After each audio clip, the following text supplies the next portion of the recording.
Bom dia. É muito agradável sempre falar nessa casa espírita. O ambiente fluídico é muito gostoso, eu me sinto muito bem aqui. Quando sou convidado a falar aqui, é como se eu estivesse sempre voltando para casa. Por isso, muito obrigado pelo convite. Nós vamos falar sobre a justiça divina. E eu vou começar lendo uma mensagem que está no livro Jovens no Além, Francisco Cândido Xavier, que foi editado por Espíritos Diversos. Logo que eu comecei na juventude espírita, no ano de 77, quase nada, não faz nem 40 anos ainda, eu acho. E naquela época, esse livro estava em pauta, era um livro da moda mesmo, o livro do Chico Xavier. Deixa eu até ver aqui o ano que ele foi editado, 75, bem a época mesmo. E tem uma mensagem aqui que eu acho ela maravilhosa, isso que introduz bem o nosso tema. Ela fala na linguagem super moderna de 77, gente? Então, para quem não é daquela época, vai ter dificuldade de entender o vocabulário jovem daquela época. É a quarta mensagem do jovem Augusto, que havia desencarnado. Esse livro é só a comunicação de jovens filhos, que desencarnaram e o Chico os recebeu para consolar os pais. Então esse rapaz, o Augusto, diz o seguinte: paquerei o mundo, procurando o ouro do céu, e caminhei curtindo maravilhas. Achei meu pai, o amigão que me pôs para jambrar. Guardei para mim uma mente bacana, chamada família, e mandei a bola para frente. Saquei amizades que me colocaram nas jogadas e me ensinaram a sacudir a carola tirando sarros. Peguei uma nota comprida e gastei grana, uma barbaridade. Adorei máquinas lindas e ouvi ninfas geniais, quase entrando pelos canos da vibração. Aprendi a sair bem de grudes e zebras, de confas e pintas bravas. Bate-papos badalados na crista da marola. Mas quando o conta-vida se mandou para cima de mim, empacotando meu corpo, um tremendo barato de praia, é que achei o tesouro do céu que eu procurava. O coração de minha mãe, porque o coração de minha mãe é um pedaço do céu. Augusto. A gente pode ver que inventar linguagens novas não é típico do jovem de hoje, Toda a vida a juventude criou a sua linguagem particular, mas é fantástico que ele nos fala que o tesouro que ele encontra é o coração da sua mãe, que já o aguardava no mundo dos espíritos. Muito bem. O nosso tema, Justiça Divina, está baseado essencialmente no Evangelho, especialmente no capítulo 1 do Evangelho segundo o Espiritismo, não vim destruir a lei, onde está escrito: não penseis que eu vim destruir a lei ou os profetas. Não vim para destruí-los, mas para dar-lhes cumprimento. Porque em verdade vos digo que o céu e a terra não passarão, até que não se cumpra tudo quanto está na lei, até o último J e o último ponto. Mateus capítulo 5, versículos 17 e 18. É bastante interessante nós analisarmos esta alegação de Jesus, que foi dita há 2000 anos. 2000 anos são 20 séculos, mais de 20 séculos. Há 2000 anos atrás, há 20 séculos atrás, Jesus estava falando que a lei haveria que ser cumprida. Neste ponto, nós podemos entender que ele está se referindo àquela lei de Moisés. Que Moisés tinha ditado a sua lei quase 1000 anos antes de Jesus. Então Jesus estava falando de uma lei de 30, Jesus estava falando de uma lei que hoje nós comentamos de 30 séculos passados. Não mudou nada. A lei continua a mesma. Jesus, naquele momento, falava dos 10 mandamentos de Moisés. Jesus resumiu os mandamentos, mas são os mesmos. Ele resume os 10 mandamentos em 2. Amar a Deus sobre todas as coisas e ao próximo como a si mesmo. Mas a lei é a mesma. São 30 séculos de orientação. Jesus, não satisfeito com essa alegação de que nós deveríamos aprender a cumprir aquela lei inicial, ele manda um emissário. Um emissário por quê? Porque ele alerta. Daqui um tempo, as pessoas terão esquecido o que eu digo. Então eu vou mandar um consolador. Esse consolador vai lembrar as pessoas daquilo que eu lhes ensinei. Lembrar, é claro, bem diz Kardec, no livro Obras Póstumas e a Gênese, que você só lembra quem esqueceu. Quem não esqueceu não precisa ser lembrado. Então, Jesus manda o Consolador para que ele nos recorde. Nos recorde da lição de 30 séculos passados, de 3.000 anos. Ele nos chama a atenção para que nós cumpramos este mandamento. E ele diz mais: esse Consolador vai lhes ensinar tudo. Vai lhes revelar por completo todas as verdades que eu não posso falar agora.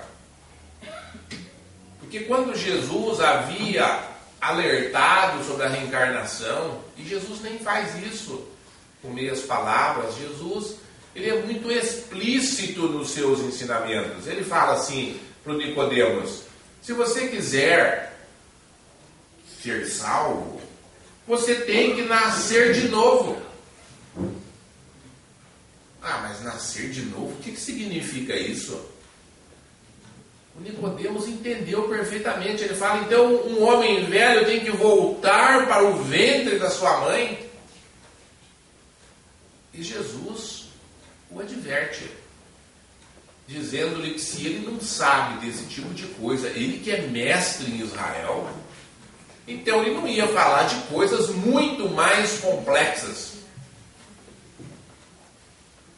Vamos imaginar, pense no homem de 20 séculos atrás, que a melhor forma de iluminação que ele tinha era uma lamparina, que tinha um arado puxado por bois, que o seu grande veículo de transporte era uma carrocinha puxada por 2 cavalos, se ele fosse um homem rico. Senão ele andava de burrico. Imagine você falar para um homem desse sobre uma cidade no mundo dos espíritos.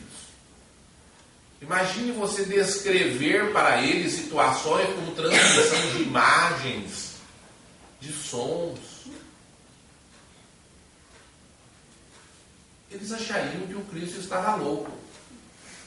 Jesus dizia: se você não sabe destas coisas básicas que estão na lei, na filosofia de todos os povos daquele momento, eu não posso te falar de coisas que você não pode imaginar.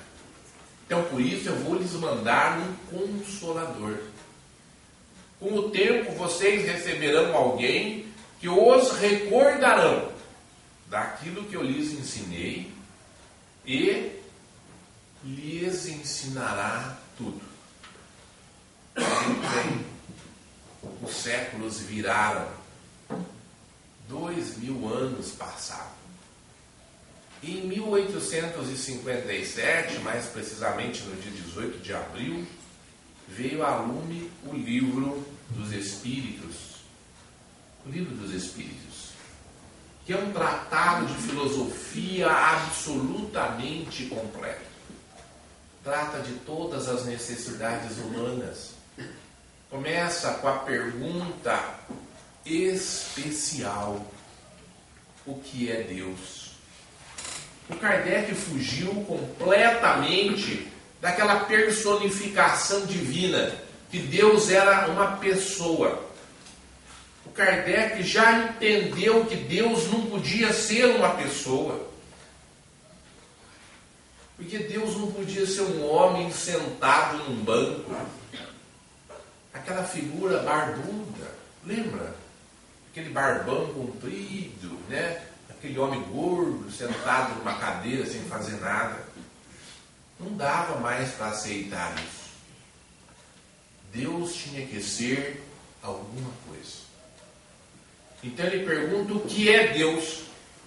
E os Espíritos trazem a única resposta possível para o nível de inteligência do ano de 1857. Eu diria, ainda para o ano de 2016, porque nós não conseguimos ainda fugir deste entendimento. O que é Deus? A inteligência suprema, a causa primária de todas as coisas. Nós temos uma vaga noção do que seja inteligência suprema. Uma noção extremamente vaga. Porque se vocês perguntassem no ano que eu comecei o Espiritismo, 1977, em 77 eu pergunto para vocês aqui, quem conhecia computador? Alguém tinha noção que havia telefone celular? Aliás, todo mundo aqui conhecia telefone fixo? Aquele de fiozinho que a gente ligava para esqueci o nome da empresa, Jesus Telepar. Telefonista, é. Eu lembro que eu entrava num gabinetão bonito, bem, acho que era cor de laranja lá em Jacarezinho. A gente entrava e ligava para telefonista. Se dá para você fazer uma ligação para Curitiba, que eu já na época já estava iniciando na advocacia, estava na faculdade, já estava começando. Daí a telefonista falava assim: ai moço, faz o seguinte, vem aqui amanhã cedo que eu vou completar a ligação. Olha que coisa maravilhosa, uma coisa ótima, gente, é. Eu lembro quando um parente faleceu em São Paulo, eu pedi uma ligação para São Paulo para saber se era verdade que tinha morrido. A moça falou assim: o senhor senta por favor que eu vou fazer uma coisa urgente para o senhor. Em meia hora ela completou a ligação. Aí foram chamar alguém lá, até descobrir quem que era o meu parente, demorou mais uma hora quase. Isso é uma coisa rápida. Isso em 77, faz apenas 40 anos. Então o que era a inteligência suprema em 1977? De um povo que não conhecia nem um telefone celular. 40 anos depois, nós já conhecemos o telefone celular. A criatura humana fala em colonizar Marte. Olha que ideia maravilhosa, né? Colonizar Marte. Eu não tenho a menor ideia como é que eles vão fazer isso, mas a ciência fala que é possível. A teoria da física quântica está começando a acreditar, né? Ela começa a entender que existe alguma coisa que sustenta o universo. Se não tiver um órgão diretor, não é possível que as coisas continuem organizadas. Então o que é a inteligência suprema? Nós não sabemos. Nós não temos ideia do que é isso. Mas sabemos que é uma coisa muito, muito superior à nossa. Nós sabemos que tudo iniciou com a vontade desta criatura suprema. São conceitos bem vagos, na verdade. Mas tudo isso nos leva a uma outra conclusão. A conclusão de que, se existe uma criatura suprema, se ela deu causa a tudo, se Jesus há 2000 anos nos disse que nós deveríamos cumprir uma lei, Se esta lei é a lei do amor, se o Consolador prometido chega em 1857 e nos fala que é o amor mesmo que rege todas as relações, e que deixa claro que quando nós não amamos, a falta do amor gera dor, gera sofrimento, gera solidão, e que nós vamos ter que responder pela falta de amor, e de uma maneira bastante dura. Se nós não respondermos nesta existência, nós responderemos numa outra existência, porque o Consolador prometido escancarou a realidade da reencarnação a tal ponto que a previsão de Emmanuel de 1945, que está lá na introdução do livro A Caminho da Luz, de que em breve toda a cinematografia, que naquela época era pífia, as televisões, que nem existia no Brasil ainda, que chegou aqui no início de 60, e que o rádio falaria realmente na sua programação, seria sempre tocada a reencarnação, porque é um assunto pungente, que chama atenção, que revela que nós temos necessidade de nos perpetuarmos. Se nós descobrirmos isso, então nós vamos começar a entender o que é conceito de justiça divina. Porque até agora nós não conseguíamos saber o que era isso. Não vinha na nossa mente o que é ser justo. Porque nós estamos vivendo do lado de alguém que faz todo o esforço do mundo para ter o mínimo de recursos para viver e não consegue. Nós temos amigos que têm problemas de saúde que não se curam. Nós temos companheiros que a sua vida familiar é infernal. Nós temos filhos que adoecem e se perdem. Nós temos pais que se corrompem. Nós não entendemos o que é justiça divina. O que é justiça divina? Mas quando nós voltamos então para o conceito reencarnatório, que o Kardec deixou tão evidente, nós começamos a entender aquela antiga lei de Italião, que vem lá de milhares de anos, que diz: olho por olho e dente por dente. Que coisa terrível. Parece uma ameaça de vingança. Uma vingança sem precedentes. Se você arrancar o olho de alguém, terá o seu olho arrancado. Se você machucar alguém, você será machucado. Se eu fizer isso, eu me transformo num instrumento de desdita e de dor. Nós sabemos que as pessoas que guardam rancor sofrem e adoecem. Perdem vidas inteiras na mágoa e no sofrimento. Mas então não posso ser eu o cumpridor desta lei. Ah, mas pode ser a justiça divina. A justiça do Deus poderoso. Ela pode exigir olho por olho e dente por dente. E eu, baseado nos postulados do Espírito da Verdade, que estão esculpidos no livro dos Espíritos, eu lhes afirmo: esta lei se cumpre diariamente. Cada mágoa que nós provocamos, cada dor que nós causamos, cada prejuízo que nós fomos agentes, nós responderemos por eles. E respondemos. E não há exceções nenhuma. Eu tenho certeza que todos vocês aqui já ouviram falar de João o Batista, não ouviram? Ele que anunciou a vinda do Cristo Jesus.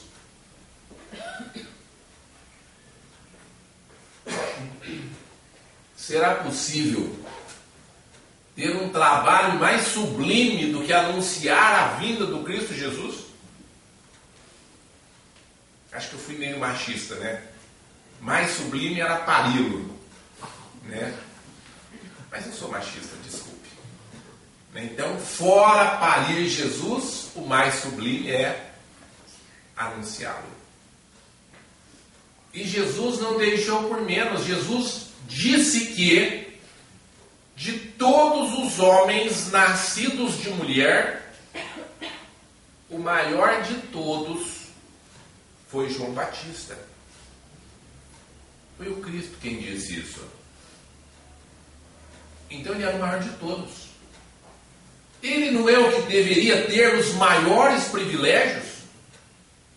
Não seria esse homem que mereceria todas as considerações? Não dá para imaginar que nós fazemos como os nossos filhos, que a gente faz com os nossos filhos. Os nossos filhos fazem aquela bagunça. Daí ele vem dar uma choradinha, você põe ele no colo, tá bom, meu filho, eu vou te dar isso. Não é assim que ele faz? Ah, você está doente? Mas deixa eu te levar para o médico. Eu vou te dar o remedinho. E qual que é o pai que resiste quando ganha uma flor do filho? Não tem isso, né? Eu nem me incomodo com o chorinho dele, tá? Acho uma graça, para ser franco.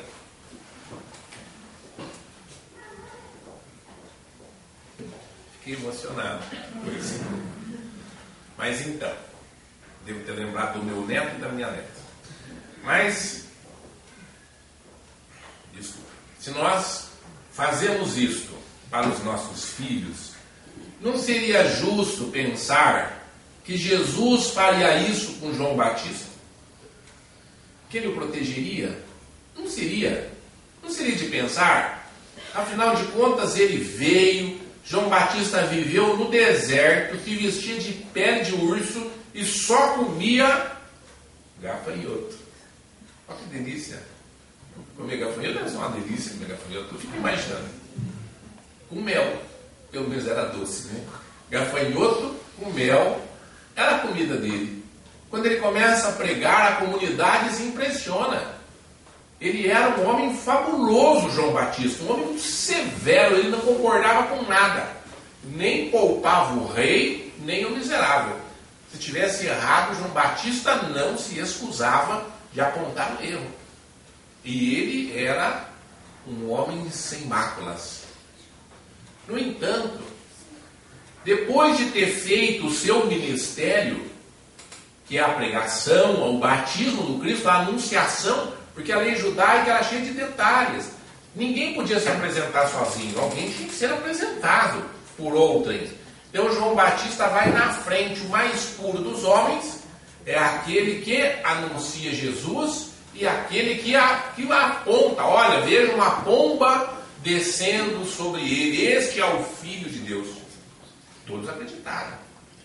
Ele merecia crédito. Por isso as pessoas acreditaram. Certamente, se tivessem falado para eu anunciar Jesus hoje, ninguém vai acreditar. Mas esse cara é advogado. Só por isso já vão duvidar. Mas quantas vezes que esse sujeito já não deve ter aprontado alguma, ninguém ia acreditar em mim. Mas como veio um homem absolutamente imaculado, claro que o povo acreditou. Eles o conheciam.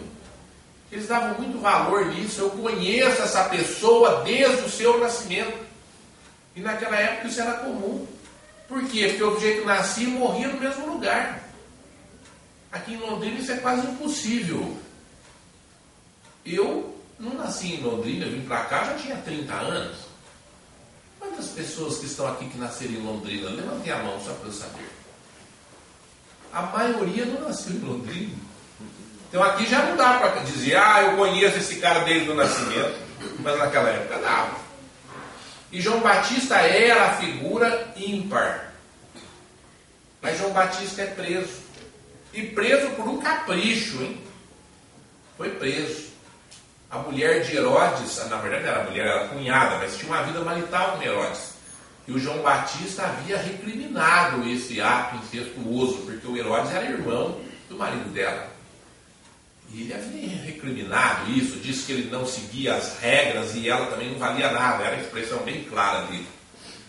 Então ela tem uma mágoa dele, e assim que pode, consegue que ele vá preso.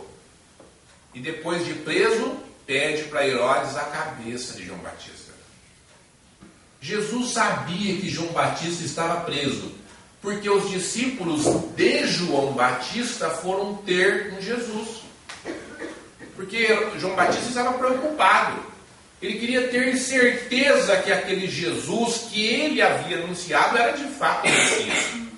Então ele manda perguntar. Fala, vejam se ele é de fato o Cristo. E os discípulos de João Batista vão atrás de Jesus e lhe perguntam, você é de fato o Filho de Deus? E Jesus responde de uma maneira tão magistral, tão especial, que nós precisamos copiar.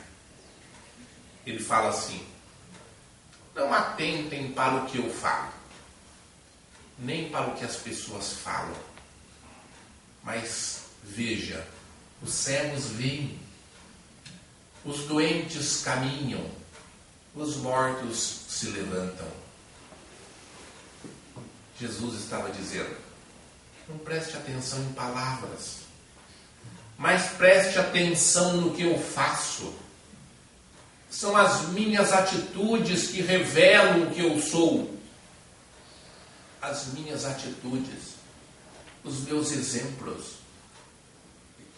E futuramente ele vai dar o exemplo da figueira. É pelos frutos que nós conhecemos as pessoas. Pelos frutos. Porque a árvore que não dá bons frutos, diz Jesus, seque. E seque até a raiz.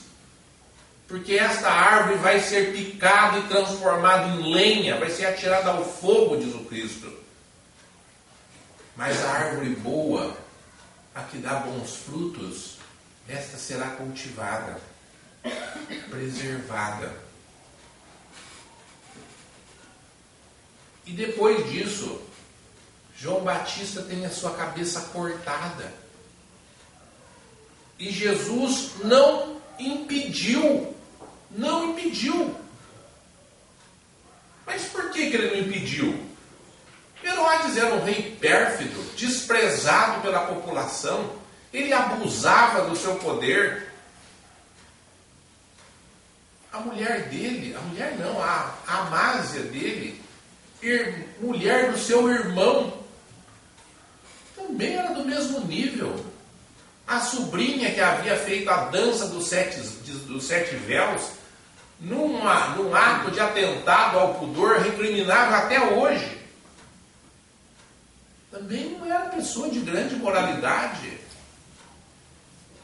Jesus já havia anunciado que aquela terra seria devastada, que aquele templo de Salomão ia ruir até a última pedra. Por que Jesus deixou então? Por que ele não fez desmoronarem aquelas muralhas? Vocês devem estar lembrados das histórias de Paulo de Tarso, que volta e meia ia preso, e não raras vezes os anjos abriam uma brecha na parede, ou tiravam ele lá de dentro. Por que não tirou João Batista? Porque João Batista era Elias. Aquele Elias que haveria de vir, e eles não o reconheceram, e eles o mataram, diz Jesus. E Elias, alguns séculos antes, havia desafiado os sacerdotes de Baal. Ele ficou irritado com os sacerdotes que estavam ali na terra maravilhosa de Israel, que estavam corrompendo o povo. Então ele diz para os sacerdotes, ele os desafia. Vocês são mensageiros de um Deus verdadeiro? Então eu os desafio a provarem isto. Elias diz: amanhã pelo amanhecer eu estarei em tal lugar, à beira do rio Jordão. Lá nós faremos oferendas. Eu construirei um altar de pedras, sobre ele colocarei um cordeiro e oferecerei ao meu Deus. Se ele aceitar, eu tenho um Deus de verdade. Mas vocês terão que fazer a mesma coisa. E o Deus que aceitar será o Deus da verdade. Mas ele exigiu uma condição.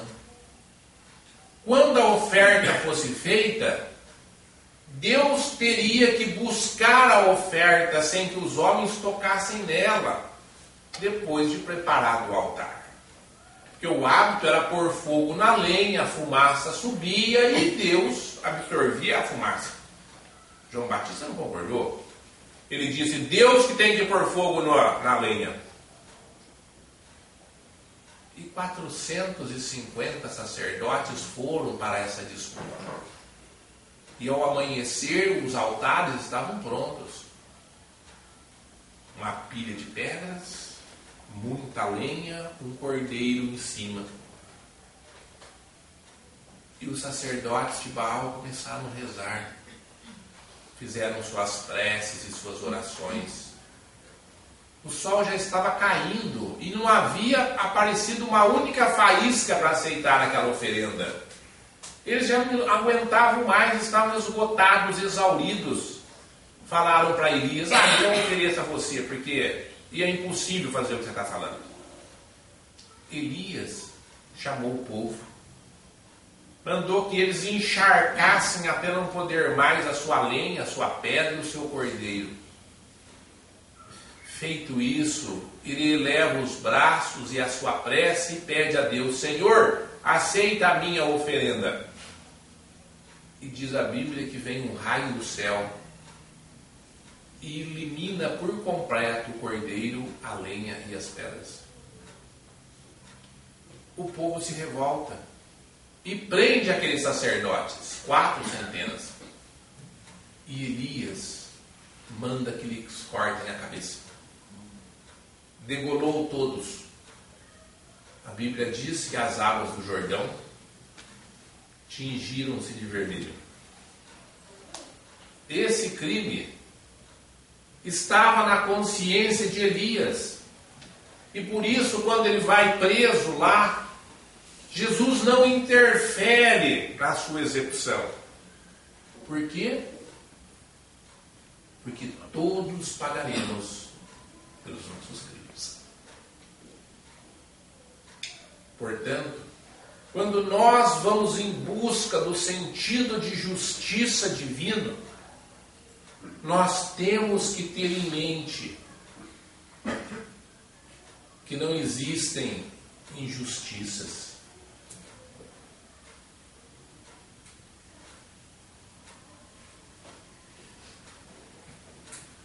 O que existe, meus irmãos, são pessoas injustas, que é muito diferente. Mas Jesus também deixou claro que o escândalo é necessário. Ele fala: o escândalo há de vir, porque o escândalo é necessário. Porque o escândalo é como nós pagamos pelos nossos erros. É aquela pessoa que nos busca, trazendo para nós a dor, levando para a nossa casa e para os nossos filhos a droga, a perdição, aquela famosa bala perdida. Eu me recordo até hoje, uma advogada muito jovem, muito bonita, mãe de filhos lindos, vai no meu escritório para nós fazermos uma negociação sobre um determinado processo. Não conseguimos fechar. Nos reunimos novamente na sua banca. Negociamos, fechamos a nossa negociação. E eu fiquei impressionado com a gentileza, com a educação. com o esforço que aquela jovem mãe fazia para tocar a sua vida e garantir o sustento do seu filho. Passados uns dias, ela vai comemorar um aniversário num bar aqui pertinho. E uma bala alcança as suas costas. Uma pessoa irresponsável, numa tentativa de assalto, a dispara e ela, no meio da sua festa, é ferida mortalmente. Que coisa triste, doída. Ai daquele que disparou aquela arma. O drama dele começou naquele dia. Assim como o drama de Herodes começa no dia que ele perde a cabeça de João Batista, que ele dá a ordem. Mas o drama de João Batista acabou naquele momento. Começou o período novo para ele, no qual ele não carregava mais aquela dor, aquele drama de consciência. Ele se livrou daquele desespero que ele trazia. A minha amiga também. Acabou para ela o drama que ela carregou de existências anteriores. O criminoso tem que ser punido? Claro, tem. Jesus disse que dai a César o que é de César. Então nós vamos cumprir a lei e prender o criminoso, mas não se iludam. Essa punição humana não muda em nada a dor que o criminoso sentirá quando ele despertar. Por quê? Porque isso é igual uma criança levada. O nosso filho faz uma bagunça, e eu falo por mim enquanto menino, eu não sei porquê, eu sempre achei minha mãe muito injusta, porque volta e meia ela pegava uma vara e dava uma coça. Mas, vocês pensam que eu ficava arrependido na hora que eu tomava a coça? Eu ficava com uma raiva danada. E eu pensava, da próxima vez eu corro mais. Por quê? Porque não adiantava. Hoje que eu sou um homem já amadurecido, daí hoje eu fico pensando, meu Deus, minha mãe era uma santa. Me suportar. Me batia com fio fino de usar um chicote. Por quê? Porque hoje eu entendo os erros que eu cometia. E hoje me dói a ponto de eu pensar, Senhor, será que um dia eu terei a benção de receber os meus pais como meus filhos para eu poder criá-los? Para que eu possa lhes devolver um pouco daquilo que eles me deram? Para eu lhes proporcionar alguma coisa boa, porque só os usei. Dos meus pais só usufruí. Pessoas pobres que se sacrificaram ao extremo para criar 2 filhos. Então, por isso, quando nós passamos por uma dor, por um sofrimento, nós temos que ter em mente que nós estamos resgatando faltas. O Evangelho segundo o Espiritismo fala das faltas imediatas, que a gente resgata imediatamente. Fala das faltas imediatas, ou seja, daquelas antigas, que nós também podemos resgatar agora. Esse resgate é fundamental, se nós queremos ser felizes. Está no livro dos Espíritos. O Kardec pergunta para os Espíritos, mas não é mais natural que eu escolha uma vida sem problema, sem dificuldade, uma vida faustosa, onde tudo me seja fácil, né? Vocês já leram o gibi do Tio Patinhas? Leram a história do Gastão? Lembra do Gastão? O Gastão é meu personagem predileto. Se ele trupicar, é porque a pedra é de ouro. Não tem conversa. Se chover em cima dele, é porque está caindo umas pedras preciosas, alguma coisa. Não adianta. Tudo que acontece na vida dele para o desespero do Pato Donald, é porque para ele vai dar certo e para o Pato Donald vai dar errado, né? Então, quem que não queria ser Gastão? Então, Kardec pergunta, mas por que o espírito, quando vai reencarnar, não quer ser Gastão? Quer dizer, por que não quer ser afortunado, feliz, com tudo lhe dê certo? Aí os espíritos lhe dizem, ora, quando nós vamos encarnar, você está lúcido, você está vendo a vida por inteiro, você não está vendo um momento na Terra que para o espírito não é nada. Imagine você encarna e vive um tempão na Terra, um tempão, 130 anos. Estou falando 130 porque esses dias eu vi na televisão que uma mulher morreu com 130 anos.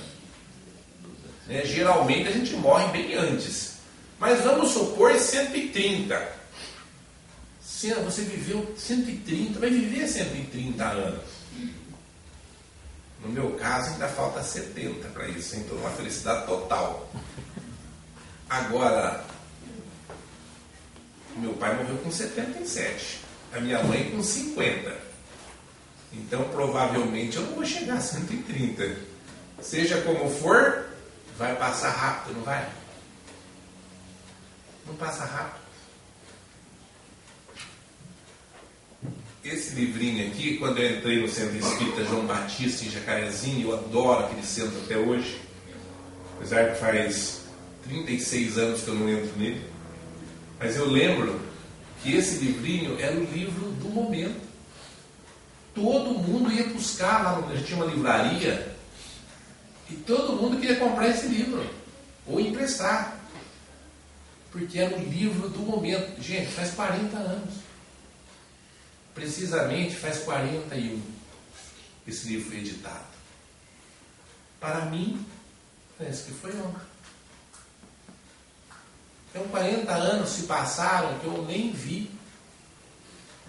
Se vamos supor que eu vivo até os 130, eu também não verei passar 130 anos ou 70 anos. Então o que adianta nós vivermos um longo tempo na Terra se o tempo vai acabar? Não resolve nada. Então dizem os espíritos, o espírito quando olha a vida, ele olha para a eternidade, porque nós somos imortais. E se eu sou imortal, eu quero que esse tempo aqui na Terra passe rápido, porque ele é o meu tempo de resgate, é o meu tempo de aprimoramento. Os espíritos encarnam para evoluir, dizem os espíritos.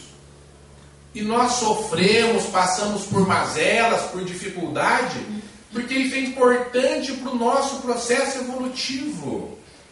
Não é por outra razão. Então, raramente um espírito encarna falando assim, eu não quero sofrimento. Por quê? Porque ele sabe que essa vida é inútil. O Chico Xavier dizia, se você não chora, se você não sofre, se você não lamenta, se você não passa por dificuldades, se você não sente dores, você ainda está dormindo. Você não acordou ainda. Porque a hora que você acordar, você vai perceber que você enfrenta tudo isso. Então a vida na Terra é o momento do aprendizado. Numa comparação bem sutil, é como o aluno que vai para a escola. Chega na escola, aquele professor é rigoroso, ele ensina o aluno a ler. Chegou no final do ano, o aluno aprendeu a ler. Não adiantou. Ele vai ter que começar de novo. Porque a finalidade é aprender a ler. Ele termina a faculdade, encerrou o curso, se formou em engenharia, não sabe fazer cálculos, perdeu tempo. Foram 5 anos de faculdade inúteis, porque não serviu para nada. Vai ter que fazer de novo.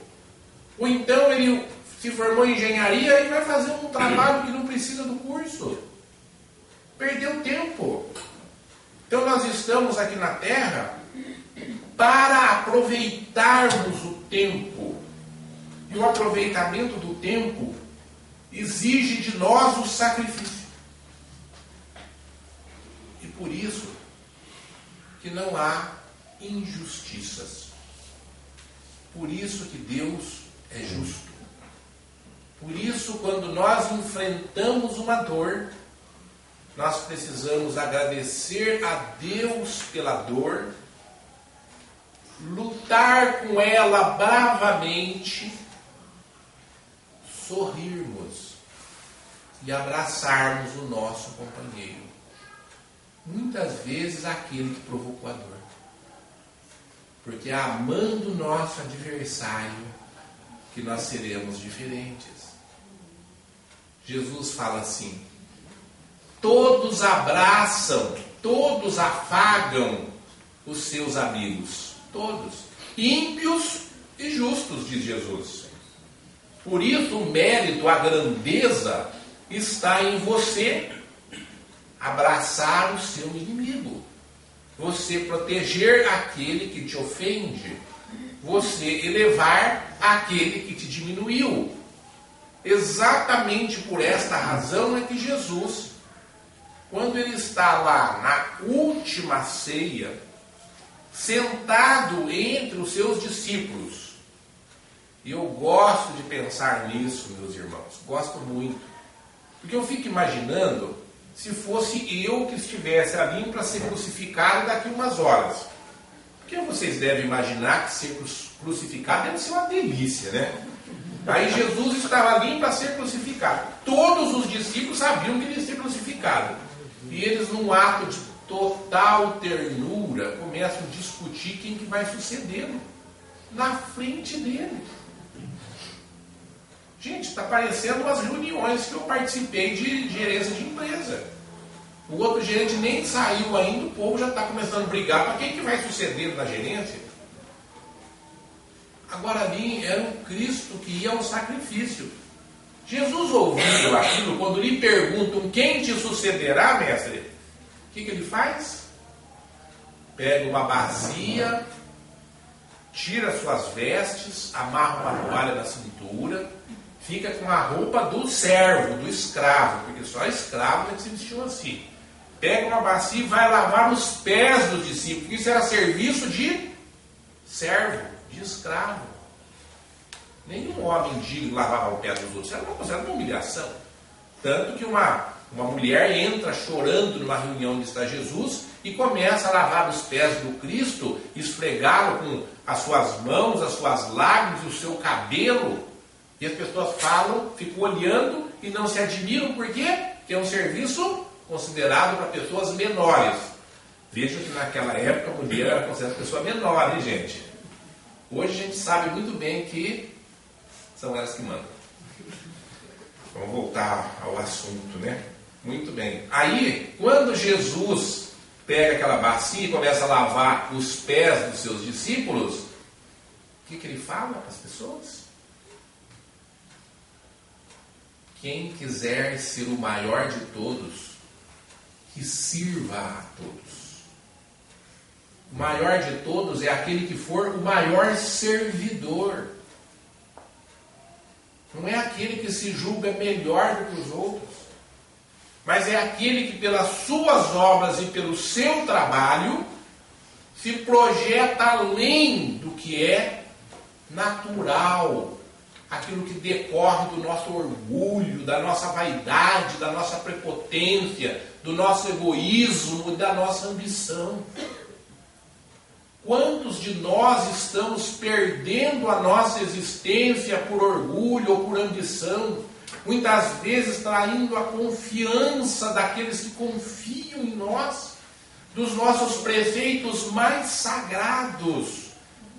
Quantos se aproveitam dessas oportunidades para obterem vantagens que vão colocá-lo a perder, não nessa existência, mas em várias outras existências futuras, porque a pessoa não consegue, nesta existência que ele escolheu para o sacrifício, viver com tranquilidade, com humildade, viver em paz para aqueles que o acompanham. E para encerrar, vou lhes contar uma última historinha. Eu tenho uma história maravilhosa aqui do Chico Xavier, do espírito Nélio Lúcio. Fantástica, gente. Chama A Decisão Sábia. Mas eu não vou contar essa. Eu vou contar uma outra. Vou contar a história da pedra mágica que eu venho contando nas outras palestras que eu tenho feito. Porque ela me parece que, neste caso, acho que ela vai ser mais elucidativa. Ela conta o seguinte, que antigamente nada, isso até hoje, as pessoas ingênuas que acham que história de fada era para antigamente. A gente que é mais esperto sabe que fada existe até agora. Uma das fadinhas que resolveu passear aqui em Londrina, provavelmente no bosque, tá, gente? E ali naquele bosque ela ficou meio confusa, né? Porque o ambiente não estava muito agradável, o cheiro estava meio pesado, ali muita bomba voando para todo lado. A fadinha se confundiu entre um voo e outro e derrubou a sua pedra mágica. Todas as fadas, não sei se vocês já sabiam disso, carregam uma pedra mágica. Aí ela derrubou a dela. Mas ela estava muito feliz, né? Ela olhava para cá, olhava para lá. E quando chegou em casa à noite, no Palácio das Fadas, ela percebeu que a gente derrubou a pedrinha. Ela foi falar com a Rainha das Fadas, que é uma fada especial, que tem muitos poderes mágicos, e falou para a rainha, falou, rainha, derrubei minha pedra mágica lá no bosque, né? Queria saber o que aconteceu com ela.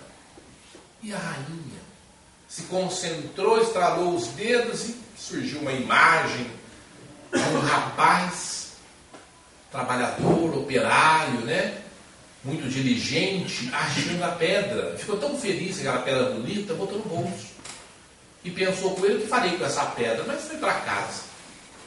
Ao adormecer, a fada teve uma ideia. Falou, já sei, já que esse rapaz é uma pessoa boa, trabalhadora, eu vou ensiná-lo a usar a minha pedra mágica. Porque eu não preciso dela mesmo, que diferente de fazer isso, eu já sou uma fada. Aí no sonho, a fada aparece para ele e fala assim, olha meu amigo, vou te ensinar como você ficou feliz, como você pode ser feliz com essa pedra. Você vai poder fazer 3 desejos. E o rapaz, na hora, deslumbrado, pensou comigo, puxa, isso é melhor que a lâmpada mágica, né? A pedra mágica também serve. E já pensou, vou ficar rico, vou ficar feliz, não sei o quê. Aí a fadinha falou assim, você vai usá-la assim. Você vai descobrir 3 pessoas necessitadas. Para uma você pode dar bens materiais, para outra você pode dar uma felicidade, e para uma terceira você pode dar uma saúde. Resolveu um problema de doença. O rapaz olhou bem para a fada e falou, mas e para mim? Falei, para você vai ser a felicidade de servir os outros. Ele falou, você deve estar ficando maluca, né, fada? Você acha que eu vou fazer uma coisa dessa? Eu quero ser feliz, mas eu vou ficar feliz comigo, ficando rico, saudável, e não fazendo coisa para os outros. Ela falou assim, meu filho, pensa bem, né? E no outro dia ele acordou com um sonho claríssimo na cabeça, pegou bem, olhou para aquela pedra e falou, você acha que eu vou ficar perdendo meu tempo? Eu com tanta necessidade tenho que trabalhar, você não tem nem tempo de fazer isso. Pegou a pedra, pegou o baú dele, jogou lá no fundo e esqueceu a pedra. A vida passou, os anos viraram, ele foi um homem que trabalhou muito e não ganhou nada. Ele casou umas 2 vezes, mas os casamentos dele foram de uma infelicidade total, porque não se acertava com a mulher, que ele era muito egoísta. Ele adoeceu, estava cheio de doença já, cheio de reumatismo. Lembrei até do meu pé, como tem doído ultimamente. Aí, ele, um dia, já está velhinho, né? Já está ali pensando, né, qual cemitério que ele ia comprar terreno. Aí, numa situação dessa, ele lembra da pedra. Ele fala assim, gente, antes de eu morrer, que eu já estou nas últimas mesmo, eu vou usar aquela pedra. De repente Deus me dá uma passagem para o céu, né? Porque não fiz nada para ninguém mesmo nessa vida. Ele pega a pedra e sai dando uma volta no bairro que ele morava ali. De cara encontrou um amigo que tinha lá um problema, acabou de fazer um diagnóstico de câncer. Um câncer na próstata, severíssimo, né? E ele estava choroso porque ele ainda tinha filhos pequenos para tratar. Daí o nosso amigo, que já estava velhinho, falou assim, espera aí, pegou a pedra e vou te resolver esse problema. Pense, faça um desejo profundo que eu tenho uma pedra mágica que você vai sarar. O cara olhou para ele admirado, mas a esperança é a última que morre, né? Isso é igual o centro espírita, quando o cara está desenganado, corre para o centro espírita. Aí ele pegou a pedra, se concentrou, pensou na fada e falou, esse homem precisa sarar. E o homem sarou. Parou na hora de curar. Ele foi embora, feliz da vida, né? Depois do almoço, ele está por ali ainda andando, chega uma vizinha, chorando. O que foi, minha filha? Minha filha saiu a semana passada, falou que ia viajar para casa da minha irmã, não chegou lá nada, eu estou desesperada, preciso encontrar minha filha para eu voltar a ser feliz. Eu quero que eu já vou resolver esse problema. Pegou a pedrinha, se concentrou, fizeram lá uma prece e pá, apareceu uma imagem, a menina tinha casado, mas não queria contar para a mãe, mas estava vivendo muito bem com um cara que gostava dela, e por conta disso ela já ligou para a moça, já se acertaram, resolveu tudo, a felicidade voltou, e ele ficou feliz porque tinha resolvido o problema da moça. Passa mais uns minutos e encontra uma outra vizinha que estava num desespero total, porque o marido tinha perdido o emprego, o casamento da filha era no final da semana, ela não tinha dinheiro para fazer o casamento. Ela falou, ela queria tanto poder fazer esse casamento, mas isso é moleza. Pegou, se concentrou, já apareceu vários donos de buffet ali, com tudo pago, acertaram a festa. Ele foi para casa como nunca, numa felicidade total. Chegou em casa, né, sentou feliz da vida, né, e adormeceu. Quem que apareceu? A fada. A fada estava nos trinques, né? Para ela o tempo não tinha passado. Mas ele estava um bagaço. Daí ela olha para ele, ela dá uma boa olhada naquele cara encarquilhado ali, né? E fala, cara, você está feliz, mas você está diferente. Ele fala, eu me envelheci muito, já estou quase morrendo. Ele falou, gente, mas eu quero te dar parabéns. Ele falou, por quê? Você finalmente aprendeu a usar a pedra. Você não está feliz? Estou feliz. Pois é, quem faz essas coisas para os outros fica feliz e daí pode pedir tudo o que quiser que eu concedo. Ele deu uma boa olhada para ela, olhou para si próprio, deu uma olhada no espelho. Falou, agora que você me fala isso? Tá bom, foi você que demorou para ser bom. Né? Então o que você vai querer? Ele falou assim, nada, só quero que você me faça esquecer tudo isso e começar de novo. Gente, o processo reencarnatório é bem isso. Chega um momento que a gente só quer esquecer. Porque quando nós descobrimos que a nossa vida é para nós sermos servos de Deus, a gente aproveitar o nosso tempo para auxiliar as pessoas que nos cercam, muitas vezes a gente só está querendo desencarnar e encarnar de novo. E esquecer tudo e começar outra vez. E Deus nos dará outras chances, com certeza. Mas aí nós temos que tomar cuidado. Será que nós não vamos achar de novo que Deus está sendo injusto conosco? Por isso eu convido todos a pensarmos em Jesus. No Jesus maravilhoso, aquela criatura impávida e maravilhosa, que caminhava pelas ruas da Judéia. Imaginemos aquele Cristo lindo, caminhando com suas vestes brancas de um linho que brilhava, e surge uma imagem de uma figura magistral, onde o pó subia, mas o pó é dourado, parecia pó de ouro, enfeitando os pés do Cristo. Ao seu redor, centenas de pessoas caminhavam com ele, todas traziam no coração a desesperança, mas ao mesmo tempo a esperança, pois que estava ali perto deles aquele Senhor da paz, o Senhor do amor, que a todos compreendia. Esse Jesus abençoado que caminha pela multidão, oferecendo a cura para aqueles que o tocavam e tantas vezes abençoando os doentes caídos pelo caminho, fazendo levantar aleijados e cegos enxergarem, se não outras vezes fazendo que levantassem do túmulo aqueles que já estavam próximos do desencarne. Ah, meus irmãos, é esse mesmo Cristo que trouxe o perdão para aqueles que se arrependiam e que dizia, caminhe sem pecar mais. Ah, meu Senhor Jesus, dá-nos forças para não pecarmos mais. Dá-nos a esperança, Senhor, lembrando da vossa ressurreição quando voltaste do túmulo, meu Deus, trazendo a sua mensagem de imortalidade e de regeneração. Abençoa esta casa, abençoa os seus dirigentes, abençoa os seus frequentadores, meu Deus, fazendo com que todos nós possamos caminhar para a paz, para o amor e para a felicidade.